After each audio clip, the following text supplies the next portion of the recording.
گرگرفتگی یک احساس گرمای ناگهانی است که معمولاً به قرمز شدن صورت، گردن و قفسه سینه منجر می شود و در برخی موارد با عرق کردن همراه است.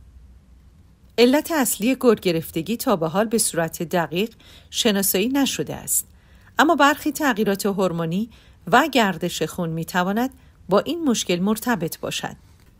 گرگرفتگی زمانی شروع می شود که رگ‌های خونی برای خنک شدن نزدیک سطح پوست منبسط می شوند. این اتفاق موجب افزایش خونرسانی به پوست، افزایش دما و برخی مواقع تعرق می شود. شواهد زیادی نشان می دهد که این مشکل به دلیل تغییرات هورمونی بدن زنان در دوران یائسگی رخ می دهد.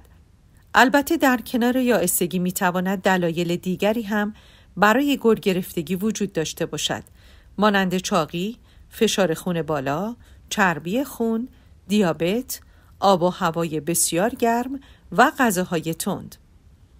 متاسفانه روشی برای جلوگیری از گرگرفتگی به خصوص در زمان یائسگی زنان وجود ندارد، اما میتوان با استفاده از روش‌هایی برای تغییر سبک زندگی از شدت و تکرار آن کاست.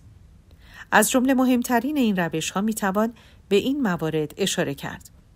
نوشیدن 1 لیوان آب خنک در زمان گرگرفتگی میتواند احساس ناراحتی در برخی زنان یائسه را کاهش دهد. عدم استفاده از نوشیدنی‌های کافئین دار و الکل دار.